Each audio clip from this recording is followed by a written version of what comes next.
Bienvenue dans ce nouveau vlog. Nous sommes aujourd'hui le 16 janvier et je peux officiellement vous dire que j'ai effectué mon premier achat de livres de l'année. J'ai tenu 15 jours jusqu'à m'octroyer le droit d'acheter un livre et ça, c'est assez incroyable pour ma part. Aujourd'hui, je reviens pour vous parler du livre que je suis en train de lire qui n'est autre que Un monde plus sale que moi de Capucine Delattre. Je vous en ai parlé dans le vlog précédent, j'avais très envie de le lire, je l'ai entamé et il ne me reste actuellement que 100 pages. On découvre Elsa, qui a 17 ans lorsque MeToo explose. Elle rencontre, parallèlement à ça, un garçon qui s'appelle Victor, qui est à peine plus vieux qu'elle, et elle va se dédier à lui. Elle va vivre pour lui, telle la passion amoureuse qu'on découvre pour la première fois. Et on va suivre ses questionnements. On entre vraiment dans son esprit et je pense que lorsqu'on est jeune femme et qu'on a grandi à peu près au même âge qu'Elsa, avec les mêmes actualités qui ont pu la traverser, on ne peut être que touché par ce livre. Moi, il y a beaucoup de lignes que j'ai soulignées, il y a beaucoup de paragraphes qui m'ont retenu. Elle revient aussi sur la théorie de la zone grise, c'est-à-dire qu'il y a un paragraphe, je vais vous le citer, elle dit: il est difficile d'admettre qu'on a subi un abus, pas parce qu'on se sent humilié, mais parce qu'on doute de la vérité. Il est infiniment plus pénible de s'apercevoir que ça aurait pu ne pas avoir lieu et qu'il aurait peut-être suffi d'une conversation pour s'épargner ça. C'est des questionnements assez similaires qui vont traverser tout l'ouvrage, ça me plaît beaucoup. Et je suis assez curieuse de savoir comment elle va conclure toutes ces réflexions.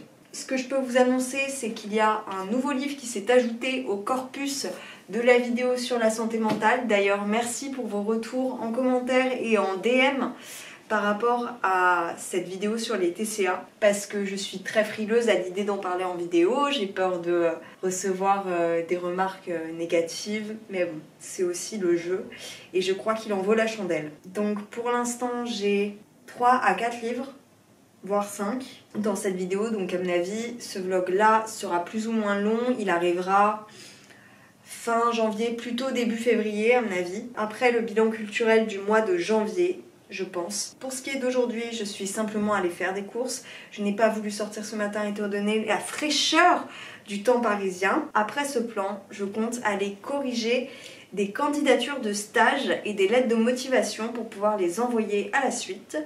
Et peut-être que je continuerai de Delattre. Demain, pour le coup, ça risque d'être plus intéressant puisque je vais voir un film qui sort tout juste et qui est diffusé à côté de chez moi, donc Que demande le peuple? Il s'agit de Pauvres créatures. Je vous ferai un retour normalement dans ce vlog.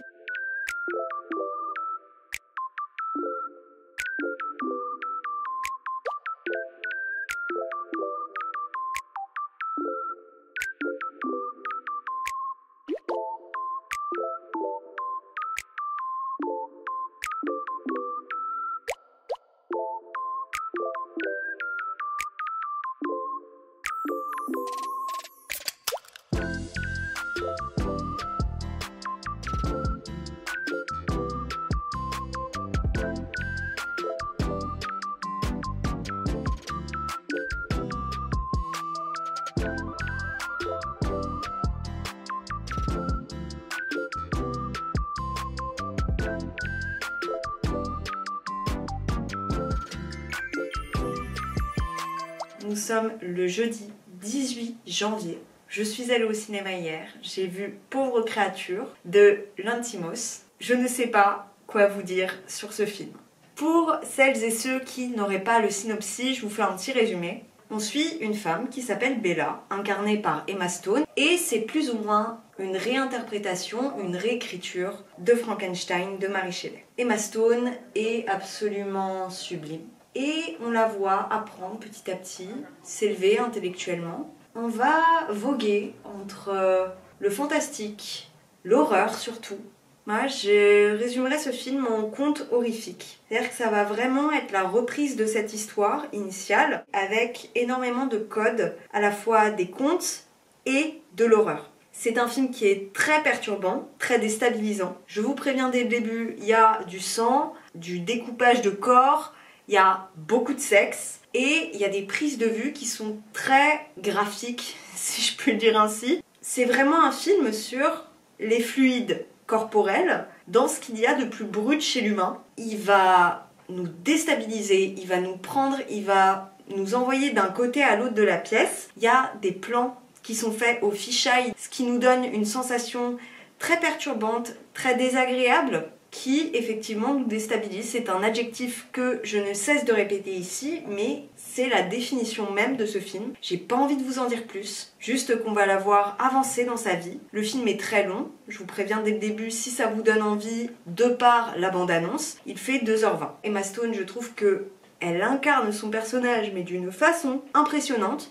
Ce qui m'a plu aussi, c'est qu'on a inversé l'idée que Frankenstein était un personnage qui rebute, parce que au contraire, Emma Stone est un personnage qui est extrêmement fascinant, notamment par le regard des hommes, et ça va aussi critiquer énormément sur la condition des femmes, que ça soit à l'heure où ça se place ou au sein de notre société. Il y a des petites piques qui sont insérées insidieusement au sein du long métrage, et ça, j'ai plutôt apprécié.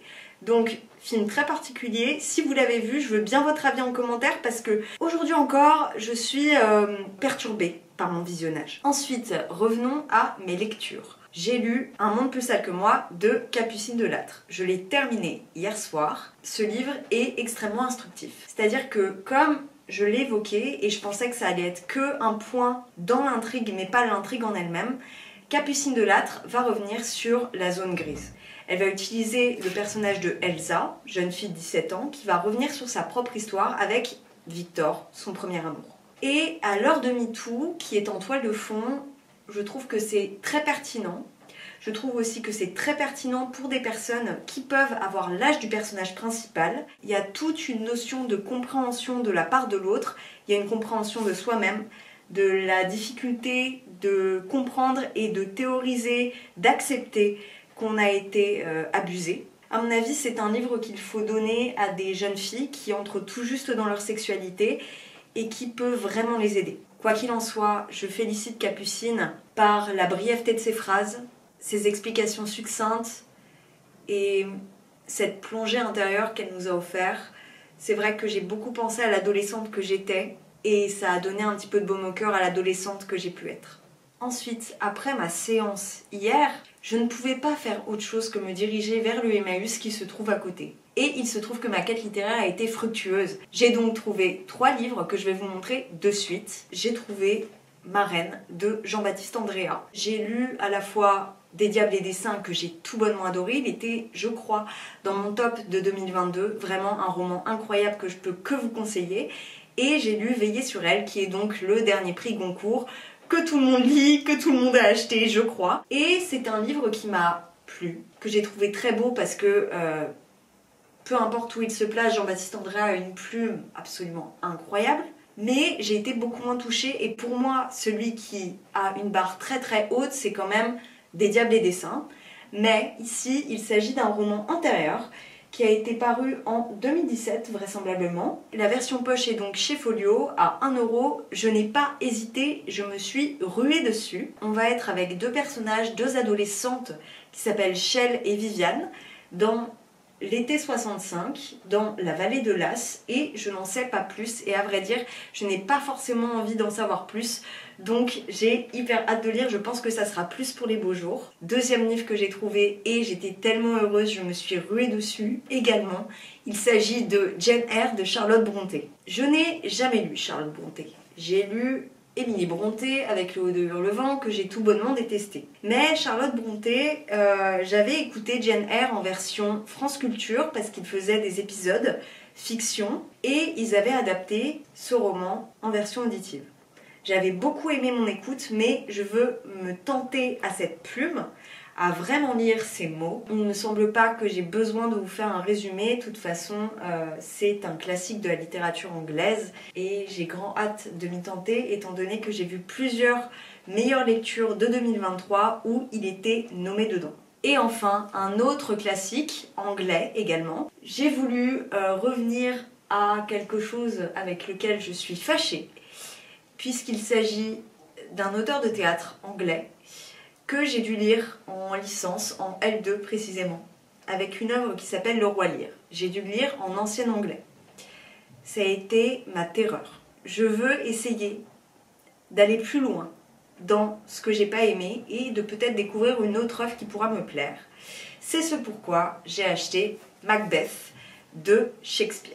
Là, on est à l'époque où Macbeth a régné. Il y a toute une notion ésotérique autour puisqu'il y a la présence de sorcières.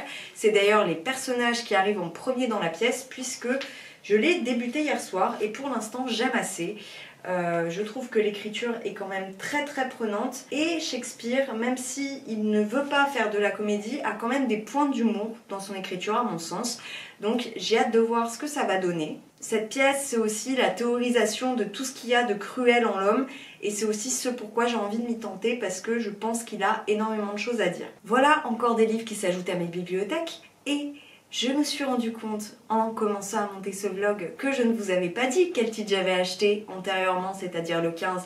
Il s'agit de Everything I Know About Love de Dolly Alderton dont je vous avais parlé dans le vlog précédent. Il y a eu des avis très mitigés, très mauvais et il y a eu de très bons avis sur ce livre. C'est vraiment un livre qui va théoriser tout ce qui est des relations amicales, amoureuses et de la vie en règle générale dans la génération millennials. Je pense que ça peut me parler. J'aurai de quoi il en retourne quand je l'aurai lu et puis vous aurez de toute façon un retour. Et ensuite, pour ce qui est de ce que je lis, ce que j'ai lu, eh bien j'ai oublié de vous parler du fait que j'avais terminé au début de semaine la bibliothèque de minuit de Matt Haig en livre audio. Je comprends pas la hype.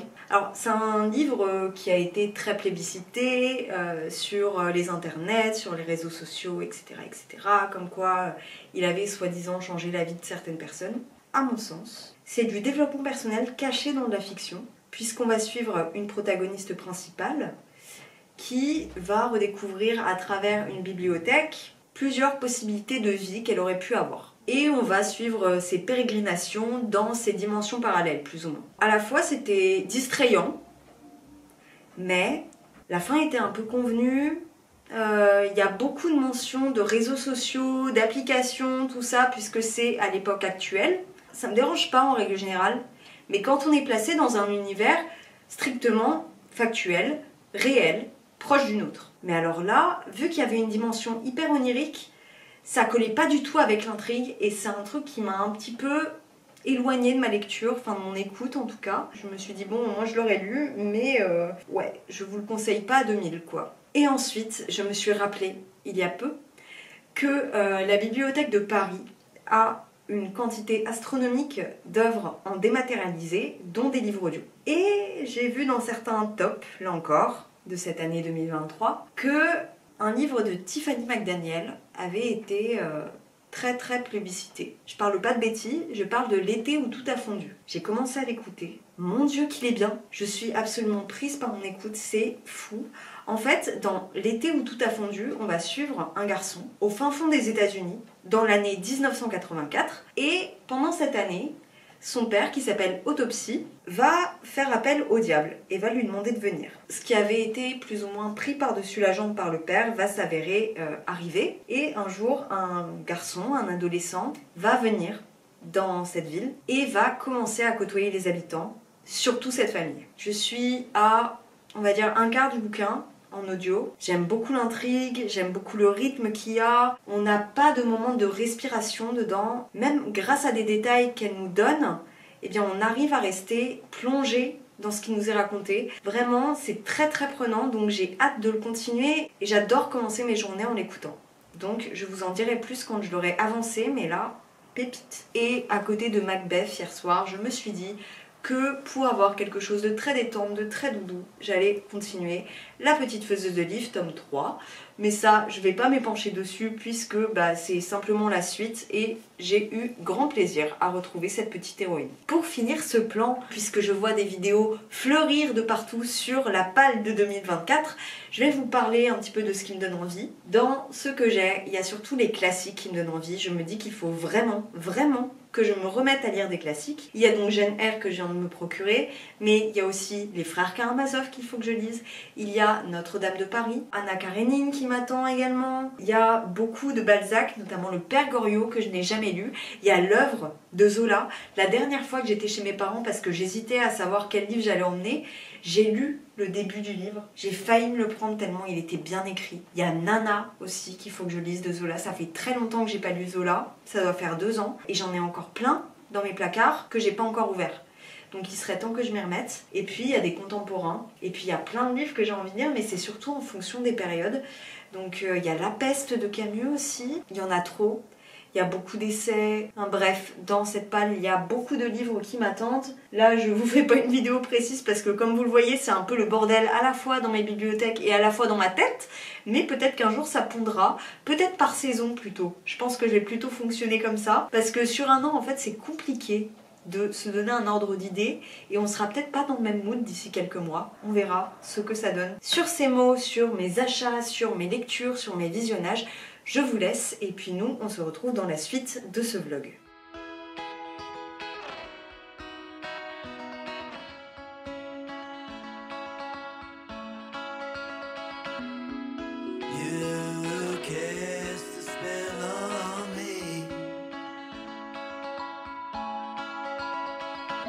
And the only vision I could see was a bright future and a calm feeling.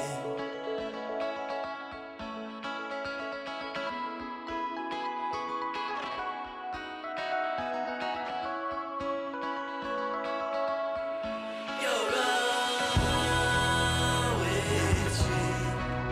Wish you home and you can feel everything. On se retrouve, on est le 20 janvier. Je reviens pour clôturer ce vlog, mais j'ai 2-3 petites choses à vous dire avant tout ça. Vous avez vu dans des plans précédents que j'ai trouvé des livres et je vais vous les montrer plus précisément ici. J'ai donc trouvé en premier lieu un livre que je voulais lire depuis quelques mois, quelques années, Love Me Tender. Dans ce livre, Constance Debré va revenir sur sa vie au moment où elle a décidé de quitter son emploi, de quitter son mari et qu'elle s'est rendue compte qu'elle était attirée par les femmes. Il y a eu des avis assez mitigés, comme quoi elle prenait une vision des corps de femmes de façon très misogyne. En tout cas, il est très court, donc je pense que ça va se lire très rapidement. Je vous lis le résumé pour que ça soit plus précis pour vous. Constance Debré poursuit sa quête entamée avec Playboy, celle du sens, de la vie juste, de la vie bonne. Après la question de l'identité se pose celle de l'autre et de l'amour sous toutes ses formes, de l'amour maternel aux variations amoureuses. Pour être libre, faut-il accueillir tout ce qui nous arrive ? Faut-il tout embrasser jusqu'à nos propres défaites ? Peut-on renverser le chagrin ? Ensuite, deuxième livre que j'ai trouvé, il s'agit de À l'Ouest, rien de nouveau de Erich Maria Remarque. C'est un livre qui avait été proposé pour le club de lecture de Flowfly. J'ai l'impression que je vous en parle à chaque fois dans les vlogs, mais là c'est l'occasion. Et au final, c'est pas celui qui a été retenu, mais j'ai quand même trouvé celui qui l'a été. Dans ce livre, on est en 1914-1918 et on va suivre un soldat. C'est un témoignage, c'est un roman pacifiste, réaliste et bouleversant, connu dès sa parution en 1928, un succès mondial retentissant qui ne s'est jamais démenti depuis. Il paraît que c'est un livre vraiment très important, qui est à lire dans sa vie. J'ai hyper hâte de le lire, je pense que ça sera fait en février, mais c'est tout à fait possible que je me lance dedans bien avant. Et enfin, le dernier que j'ai choisi, et c'est celui qui a été retenu pour le cabinet de lecture dont je viens de vous parler. Il s'agit du liseur de Bernard Schlink. Dans ce livre, on suit Michael, qui, à 15 ans, va faire la lecture à une femme beaucoup plus âgée. Pendant 6 mois, il va la voir. Et un jour, plusieurs années plus tard, il se rend compte, lors d'un procès auquel il assiste, qu'elle est accusée. Ça va le remettre énormément en question dans sa relation avec elle. Ça va être sa quête de compréhension au milieu de tout ça. Je suis tellement intriguée par ce livre, j'ai hyper hâte de le lire. De toute façon, vous aurez un retour en février du coup. Et voilà, Pour tout ça, j'en ai eu pour 6,50 en plus des 3 € que j'ai payés pour les autres romans et livres dont je vous ai parlé antérieurement dans cette vidéo. Et ça nous fait un total de 9,50 pour 6 livres. Franchement, c'est très raisonnable. En parlant des autres livres, j'ai donc continué Macbeth. Il me reste environ 50 pages, je dirais. Je suis à l'avant-dernier acte. Et je trouve qu'il y a vraiment une part à la fois de tragédie, tout comme ça peut être le cas dans les pièces antiques. Il y a vraiment une destinée qui est là, qui est en soupape sur Macbeth et sur ce qui va advenir. Il y a beaucoup d'humour. Et il y a des phrases que j'ai appréciées, ce qui n'est pas toujours le cas avec Shakespeare. J'avais adoré ma lecture de Roméo et Juliette. Je vous raconterai le contexte, mais ça, ce sera pour une autre vidéo. Et j'avais donc, comme je vous l'ai dit, détesté Le Roi Lear. Donc c'est vraiment tout ou rien avec lui. Et pour le coup, Macbeth, j'aime bien. C'est une œuvre que je prends plaisir à découvrir. Et j'aime ce qu'il raconte, des notions de pouvoir qu'il y a dedans. Donc ça sera terminé en fin de journée, je pense, tout comme La Petite Faiseuse de livres, tome 3. J'ai continué mon écoute de L'été où tout a fondu de Tiffany McDaniel, toujours aussi agréable, toujours aussi prenant. J'adore revenir sur cette vie que relate le narrateur, qui nous fait découvrir l'adolescent qu'il était au milieu de cette famille, au milieu des États-Unis, dans cette période de l'histoire, avec cette notion de diable qui est omniprésent mais tel un ami. Ça me plonge dans un état des États-Unis que je connais pas du tout et que j'apprécie découvrir. Je suis bientôt à la moitié et j'ai hyper hâte de vous en parler à la fin du mois, sachant que, comme je viens de vous le dire, j'ai bientôt terminé mes lectures. Je vais choisir celle que je vais entamer à la suite et qui se trouve sur cette étagère derrière moi ou sur la table qui se trouve devant moi et sur laquelle vous êtes posé. Ici, nous avons donc Présente de Lorraine Bastide, Femme puissante de Léa Salamé, qui est une série d'entretiens qu'elle a menée sur France Inter et que j'avais eu en service de presse, et que, comme ça avait été le cas au début où j'avais eu des services presse, je ne m'étais pas empressée de le lire et qui me reste actuellement sur les bras. D'ailleurs, je m'excuse à toutes les maisons d'édition qui pourront possiblement passer par là et qui m'ont déjà envoyé des services presse sur lesquels je n'ai pas fait de retour. Je mets toujours désormais un point d'honneur à traiter les livres que je reçois dès que je les ai eus. Donc peut-être que je vais partir sur ça parce que j'aimerais terminer tous les services de presse qu'il me reste. Ensuite, un autre que j'ai hyper envie de lire, là, c'est un livre de Joseph Pontus à la ligne Feuillet d'usine. Et donc, dans ce livre, Joseph Pontus va relater tout ce qui est des rituels qui se passent dans une usine, l'épuisement que ressentent toutes les personnes qui y travaillent. Celui-là me donne vraiment envie. Ma mère l'avait lu et apparemment, elle avait été transcendée. Surtout que vraiment, c'est des tout petits paragraphes. Donc, peut-être que ça va m'accompagner jusqu'à ce que je prenne le train lundi. Ensuite, on a Fun Home. Celui-là, je vais peut-être pas l'entamer maintenant, mais je vais le ramener chez mes parents. Ensuite, on a Aragon, Les Jolis Garçons. Non plus.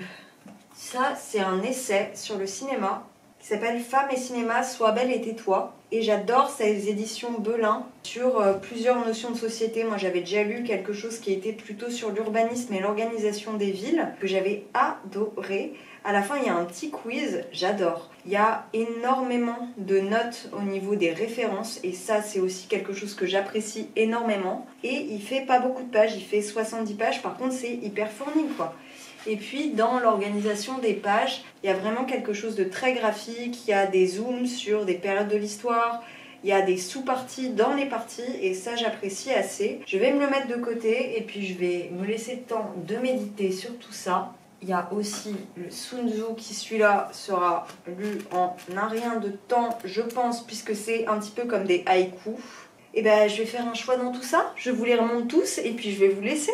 Nous avons donc Femme puissante de Léa Salamé, puis À la ligne de Joseph Pontus, Femme et cinéma, sois belle et tais-toi de Brigitte Rollet, The Art of War de Sun Tzu, puis Fun Home de Alison Bechdel. Eh bien, je pense que je vais me diriger vers le Léa Salamé ou À la ligne, et puis je vous en ferai un retour dans le prochain vlog. Voilà pour ce qui en est de ce que j'ai lu, ce que je lis et ce que je lirai. Donc sur ces mots, je vous laisse. J'espère que la vidéo vous a plu. Si c'est le cas, je vous laisse aimer, commenter, venir me retrouver sur Instagram et sur le reste de mes réseaux sociaux. Et puis nous, on se retrouve surtout dans la prochaine vidéo. Sur ce, ciao!